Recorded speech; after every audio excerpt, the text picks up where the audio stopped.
কোনো এক জাহাজের সফরে যাচ্ছিলেন একদল লোক। তো লটারির মাধ্যমে তারা নির্ণয় করলো জাহাজ উপর তলায় কারা থাকবে আর নিচের তলায় কারা থাকবে। তো লটারির মাধ্যমে যারা নিচের তলায় স্থান পেল তারা কিছুক্ষণ পর পানি আনতে উপরে যায়। যেহেতু তারা নিচে আছে, তাদের পানি আনতে উপরে যাওয়া লাগবে।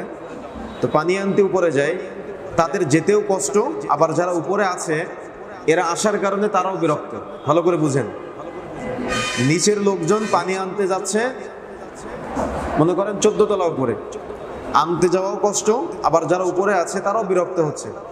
তো তারা বুদ্ধি করলো যে জাহাজের নিচে তারা ছিদ্র করে পানি উঠাবে।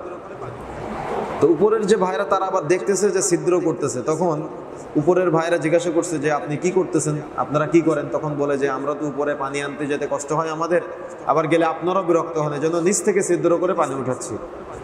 এখন আপনাদের কাছে প্রশ্ন, উপরের ভাইরা যদি তাদেরকে বাধা না দেয় তাহলে কি উভয়ে ক্ষতিগ্রস্ত হবে না উভয়ে উপকৃত হবে? বুঝতে পারেন নাই? বুঝতে পেরেছেন বিষয়টা? তো এটাই হলো দাওয়াত মৌলিকভাবে, বুঝতে পেরেছেন? যদি তারা তাদের দাওয়াত না দেয় যে তুমি ছিদ্র করলে নিচ থেকে পানি উঠে তুমিও মারা যাবা প্লাস আমাকেও মরতে হবে, বরং আসো আমরা মিলে একসাথে পানি উঠিয়ে আমরা উভয়ে চলাফেরা করার চেষ্টা করি, পানাহার করার চেষ্টা করি।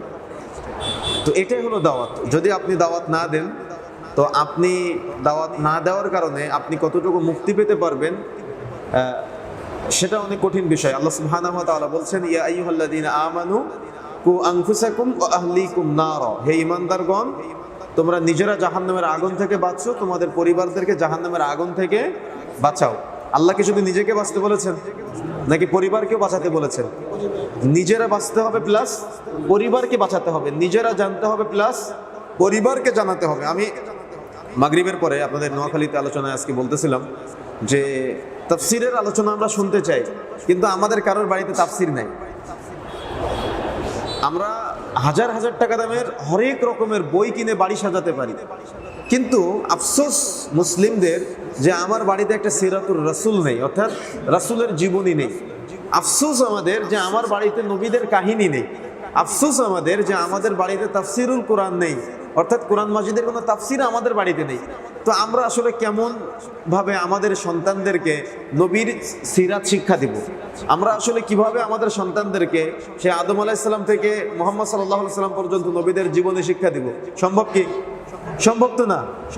কেন? আমি তো জানি না, আমার বাড়িতেই নেই, আমার পরিবার, আমার ছেলেটা কোচিংয়ে ও কয়টার সময় যাবে, কয়টার সময় আসবে, ডিটেলস আমি জানি, কিন্তু আমার সন্তানের 5 মিনিট ও ফজরের সালাতের পরে তাকে সিরাতের শিক্ষা দেওয়া, তাফসিরের শিক্ষা দেওয়া, আমার সন্তান এখন আরবি পড়তে জানে না, আমার খারাপ লাগে না। এর চাইতে লজ্জার আর কি হতে পারে?